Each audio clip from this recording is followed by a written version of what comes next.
Good afternoon. My name is Hamlet Lavastida, and I am from Cuba. I'm honored to be here. In September 2021, I was released from prison in Cuba after I signed a statement with my condition of release. I agreed that I would stay in silence, that I would not talk about the Cuban government or about my time in prison, but I am today here to tell you everything. I grew up in Cuba in the 90s, and unlike previous generations, we never romanticized the Cuban generation, the Cuban Revolution, because we could see it for what it was, what it really was: despotism and brutal corruption. Fidel Castro will always say that we are his family, but as a kid, I was like, okay, where are your family? But where's the food? Why you didn't provide to us? We stood in long lines to buy bread. There was no meat, no oil, no moral values. We thought that it would be short term. No, 93 passed, then 1994, 1995, 1996, 1997. That's when the Cuban people really lost hope with their government. We live in the West Coast. I live in the West Coast, small town called Santa Fe. And we could pick up some FM radio station from the US. It is how somehow I learned English. But it's also the first time I heard Cuban exiles talking critically about Cuba, that it was another Cuba, another vision, and another history. Inside Cuba, we understand what was happening, but we never talk about it. It was too dangerous to speak it out loud. Even when we saw thousands of people living in rough in August of 1994. In 1998, I began studying at the Academy of Fine Art in Havana. Then I started doing research on Cuban and Russian propaganda. I started noticing that the people who disappeared from Cuban history books, the names no longer listed in the caption, the face missing from a strategically edited photo.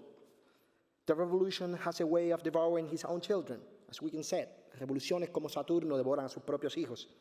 Political propaganda and censorship are so natural to the Cuban experience that we don't even think about it. And that's why I decided to use their own propaganda against that propaganda in my artistic practice. But I knew that my art will not be welcome in the country, so as my career grew, I repeatedly left the country for residencies and exhibition. I knew as early as 2003 that the Cuban authorities were surveilling me. These authorities are the Departamento de Seguridad del Estado, the State Security Department. Cuban artists and their supporters have faced intimidation and attacks by the authorities for years. But in 2018, the government issued a Decree 349, a new law that prohibited all artists from operating in public or private space without prior approval by the Minister of Culture. You could not hire an artist without the government blessing. An artist could not sell their work without permission either. In other words, they legalized censorship. More than that, they legalized cultural violence and repression. And we were going to stand for that. The San Isidro Movement was born to revoke the Decree 349. That's how everything started. For 2 years, our community of activists and artists grew. When rapper and artist Dennis Solis was arrested in 2020, a group of artists went on a hunger strike for the Movimiento de San Isidro. The police surrounded, cut the internet, and arrested them. The next day, the 27N group was born, 27 of November, 27 de noviembre, demanding that the government and the cultural officials stop repression and censorship. In April of 2021, we wrote and signed a manifesto stating that we want to live in a country that is inclusive, democratic, sovereign and prosperous, equitable and transnational. And we demand political freedoms, economic freedoms, the legalization of independent media, the right to assembly, the right to collective organization, political participation. That same month, I devoted a solo exhibition at Kunsthaus Bethanien Gallery in Berlin that consisted of 2 large-scale installations of paper cutouts on what it was a massive transcript of the police interrogation of a Cuban photographer and artist Javier Caso in 2020. One was a letter written by the Cuban poet Alberto Padilla in 1971 after a brutal 39 days of imprisonment where he was forced to denounce his own work as a counter-revolutionary and also himself as a traitor. They were exactly 50 years apart, and yet it seems like nothing had changed. When I returned to Cuba on June of 21st, they sent me to a quarantine center for 5 days. Even though I was vaccinated and had a negative COVID test, then I was arrested immediately and sent to Villa Marista prison, same prison in where Alberto Padilla was psychologically tortured in 1971.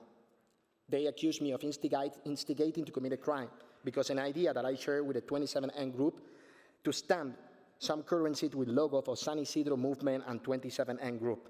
That idea never happened, but I was arrested just for thinking it and just for saying it.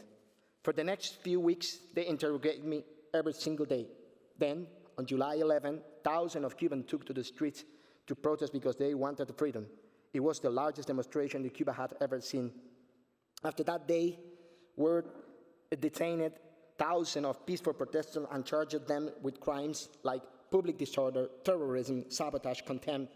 Many of them end up in Villa Marista just like me. I saw them. I saw a 16-year-old boy, Yanquiel Perez. His name, until today, is not in any list. He is invisible. After the protesters started, my interrogation escalated. They escalated their threats, suggesting that I will be tried for instigation to a rebellion or sedition, which carry out 15 to 20 years prison sentence. After the first month, I started to think that I was moving to another prison, that I would never been released. Sometimes I think that I'm still there. When you are an artist, you develop a certain sensibility for sound, music, beauty, horror, and terror. Prison is the worst place for a person, and for an artist, it's even worse. They held me in a small prison cell with the three other inmates on the top of the floor of the state security headquarters. They never leave you alone because they knew that you could commit suicide. The lights were on the 24 hours a day. A TV in a hallway played Cuban television and propaganda all day long. I mean, you can listen to that TV. You could hear people talking, but you start to lose touch with the reality. You don't know what was real or what was fake. I saw and I heard other prisoners lose their minds too, screaming from other cells. They said something like, "Oficial, ¿dónde está mi amigo? Asesino, me quieren matar, pero no voy a decir nada. Yo no soy un chivato." I heard stuff like that. In interrogation, they tried to force me to confess, first saying that I was taking order from the U.S. State Department, then that I was being managed by secret agents in Poland, Germany, and Spain, and so on. I refused it.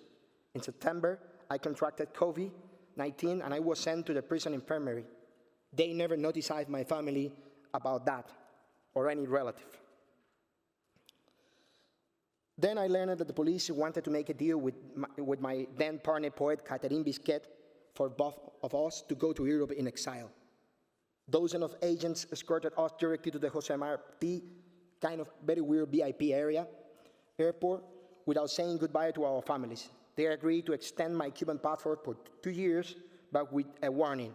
If you continue to criticize or antagonize the Cuban government and you try to return, Villa Marista will be waiting for you. Today, I live in Germany, and I continue to work for a democratic Cuba, and I believe that is more closer than you think. The reason that the government is acting so strong is that they know they are losing. That soon an independent tribunal will summon them. Until that day, I will never stop to talking about Cuba and raising awareness with my art. Today, Cuban society is in horror, but the government also is in panic. Thank you very much.